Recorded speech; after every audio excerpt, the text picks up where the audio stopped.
So it's May 24 and I'm back to the States for the annual Head First trip straight into LA. I spend the night in North Hollywood, go for a walk, and I'm around at my friend Dave's shop before heading out for a fantastic dinner with Dina and Dave. And the very next day, I'm straight back to the airport, out to Indiana, where that evening I'm enjoying some of Shay's hospitality. We got some Philly steak with peppers, but I want to show you the very most important ingredient right here. Just a little bit of this.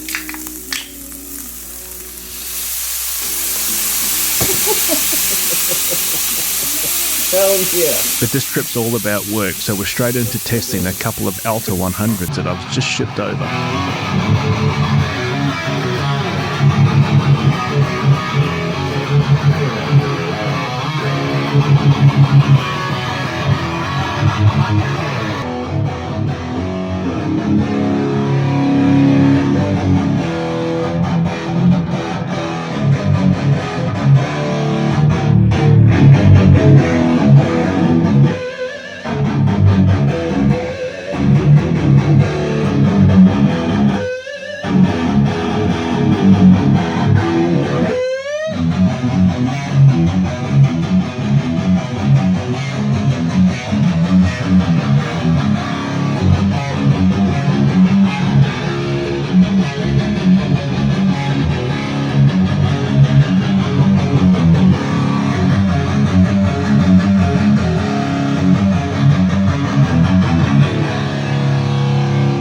But now it's my turn to cook, so we're doing the beer up the bum chicken.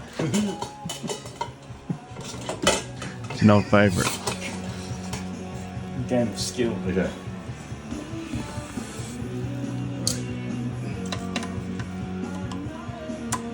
Yo. Oh shit. Okay, go.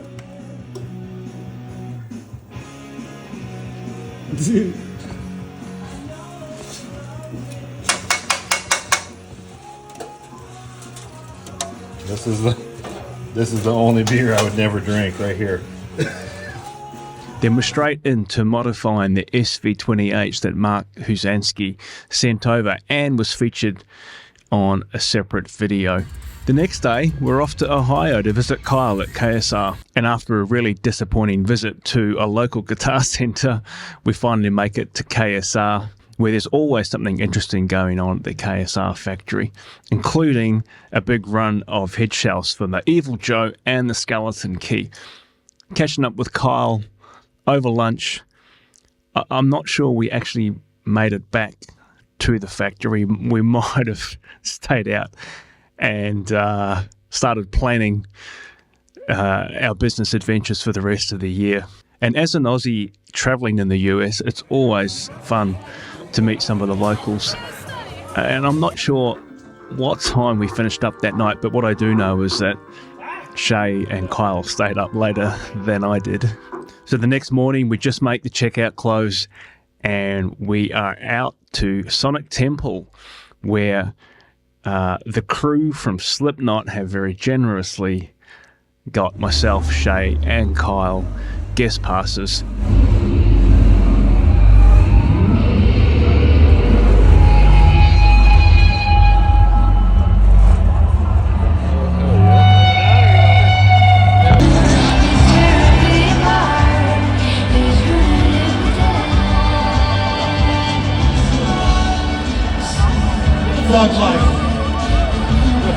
It was fantastic to catch up with the Slipknot crew and to watch the show from the front of house area with my good mate Bob Strakel.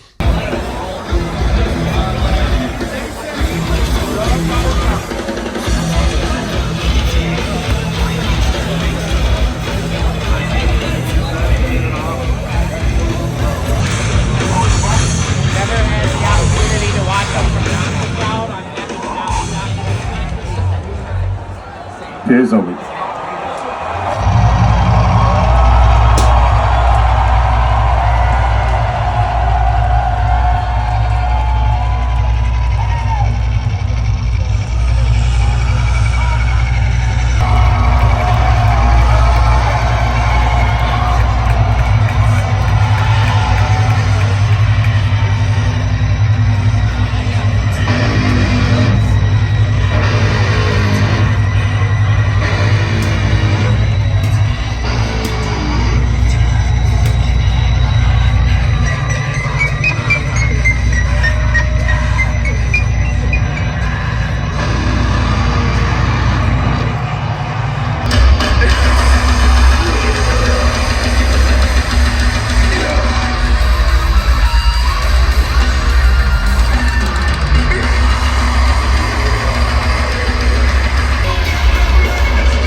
So after that massive adventure, it's back to Shay's house in Indiana, where what better way to recover than a huge plate of loaded nachos. And then we're into building. We've got 3 Evil Joes to build and a couple of Altas, and we're just straight into it. What's going on with this bright? Yeah. That waveform looks good, man. And we've got plenty of volume there too.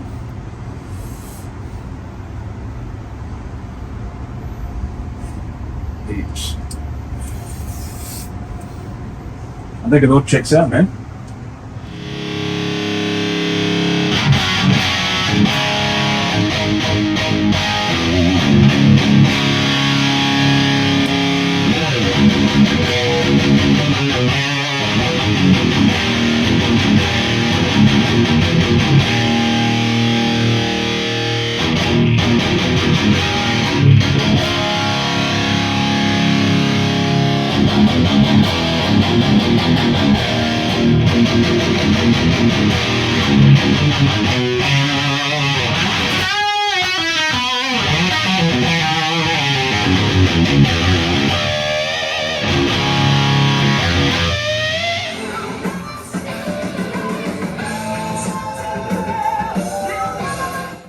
Yeah, so check out the back here.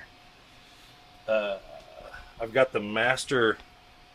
What is this, Master 1? I've got Master 1 cranked all the way, which is, that's just post loop, right?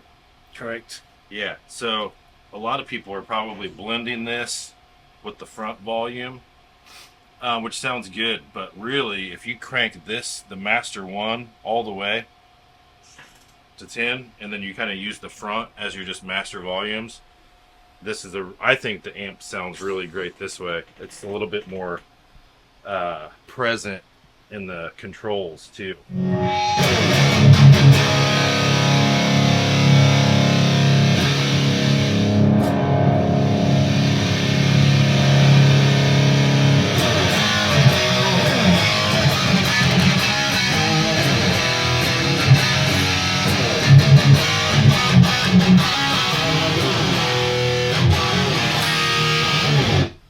Yeah, so that's just another idea.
Look, there's no noise gate.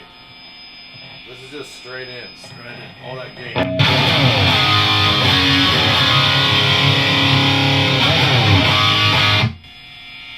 Pretty good. Pretty damn good. Finally, on the last day, some time to do some YouTube content that we will be publishing soon enough before I'm flying back to LA for the last day in Pasadena, where I'm lucky enough to catch up with my friend Joe Barisi again. So I'll see you all back in the States real soon. And in closing, here's a final word from our biggest fan. Hey, Yeah? what's your name? Anora. Honora. I see you like guitar amps. Mm-hmm. Who do you think makes the best guitar amps in the whole world? Heads first and Monomyth. Head First and Monolith. I've heard of them before. Is there anything else that you'd like to tell anybody on YouTube? Sure. If you're subscribed to Heads First and Monomyth, then if you're subscribed, then you definitely need to ring the notification bell. Bye, Mike!